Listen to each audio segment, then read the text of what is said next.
रहे हैं राष्ट्रीय हित। आइए नजर डालते हैं आज की कुछ खास खबर की ओर। पलवल ब्रज क्षेत्र के गांव मर्रौली में भगवान श्री कृष्ण के समय से चली आ रही परंपरा के अनुसार सांस्कृतिक कार्यक्रमों के साथ होली का त्योहार बड़ी धूमधाम के साथ मनाया जाता है। दिल्ली से लगते इलाके को ब्रज क्षेत्र का नाम दिया गया है और इस क्षेत्र की होली हरियाणा नहीं पूरे देश में सबसे अलग मानी जाती है। यहाँ पर होली के दिन जिस तरह से सांस्कृतिक कार्यक्रम पेश किए जाते हैं और इस सांस्कृतिक कार्यक्रमों के माध्यम से लोग अपनी प्राचीन परंपरा को आगे बढ़ाते आ रहे हैं। ये जो हमारा आज का होली का प्रोग्राम हर वर्ष इसी तरह मनाया जाता है और ये हमारा समाध है, जो समाधि जिसे कहते हैं। तो सदियों से इस मंदिर पर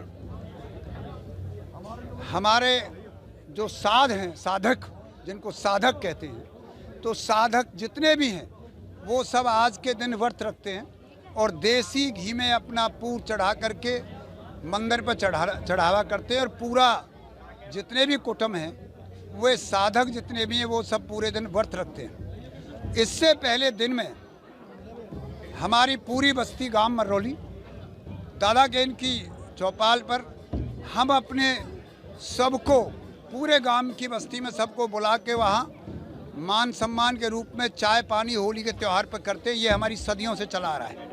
उसके बाद वहाँ पर जो हमारे ये सही बाबा का मंदिर है, इस पट्टी की तरफ से एक पंच खड़े होकर के यहाँ हमारे दूसरा जो 10 पैसे के हैं, हमारी पचा पट्टी है, दादा पट्टी है, सेकरा है, उन सबको यहाँ आने का निमंत्रण देते हैं कि भाई हमारा निमंत्रण है कि आप वहाँ पर उसी परंपरा को निभाने के लिए आओ जो सदियों से चली आ रही है। तो हम पूरे गांव के इकट्ठे होकर के ये नगाड़े की चौपाई जो होती है, ये ब्रज का सबसे महत्वपूर्ण और ऐतिहासिक जो संस्कृति है वो केवल इस नगाड़े के साथ जुड़ी हुई है।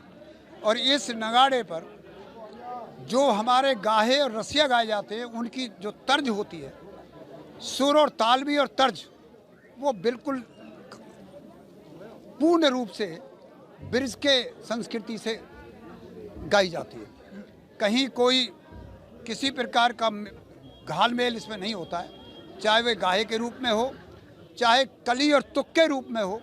यहाँ तुक भी लगी जाती हैं और गाहे भी गाए जाते हैं। और उसके बाद जो रसिया भी ये नौजवान सब रसिया गाते हैं। तो ये इस प्रकार से हमारी पुरानी परंपरा चली आ रही है। और मैं तो जो हमारे बस्ती के सभी पंचों को नहीं बल्कि सभी व्यक्तियों को इस बात के लिए आभारी हैं हम कि हमेशा इस ब्रज क्षेत्र की जो परंपरा है केवल हमारे गांव मर्रौली में बेहतरीन तरीके से अपने तरीके से मनाने का, जैसे हमने सुनी है, जैसे देखी है, उसी तरह निभाते आए और आज भी उसे निभाने का काम हमारी बस्ती की तरफ से किया जा रहा है। कितनी साल पुराना सदियों पुराना, सैकड़ों पुरानी चीज़ है, सैकड़ों पुरानी चीज़ है। इसका अनंत है। कहते तो ये है कि जब भगवान कृष्ण ही के टाइम से जब से ये हमारा जो गांव मर्रौली है ये ब्रज का मोड़ है। अगर जो 84 कोस की जो परिक्रमा होती है वो हमारे गांव से इसका मोड़ होता है, ब्रज का मोड़ है। और यहीं से पहले इसका कभी मोरबन नाम कहते थे, लेकिन उसको तोड़ फोड़ के मर्रौली गांव रखा गया। तो ये ब्रज का मोड़ पे बसा हुआ गांव है। और इस गांव में जब जिस समय मास का महीना होता है और जब ये परिक्रमा चलती है 84 कोस की, तो गांव की तरफ से निजी तौर से भी और सामूहिक तौर से भी कम से कम इस गांव में हमारे जहाँ तक सीमा रहती है उस सीमा में कम से कम 5 या 6 जगह लगातार 1 महीने लंगर और भंडारा चलाया जाता है उस परिक्रमा में जो देते हैं उनके लिए। तो ये परंपरा हमारी ब्रज की है, उसे चला रहे हैं। ये जो सांस्कृतिक कार्यक्रम है इसको संयुक्त रूप से क्या बोलते हैं? नहीं, इसे नगाड़ा चौपाई बोलते हैं। चौपाई। और इस चौपाई, जब नगाड़े की चौपाई होती है उसके साथ साथ ये गाया जो गाया जाता है ये शायद कहीं मिलेगा। ये हमने बड़े हमारे पुराने बुजुर्ग भी गाते थे और आज भी हम और हमारे नौजवान भी अब इसमें रमते चले गए हैं। तो इस गाहे की पद्धति को, इस नगाड़े की चौपाई को गाहे के रूप में भी, रसिया के रूप में भी और तुक और कली के रूप में भी कायम रखे हुए हैं।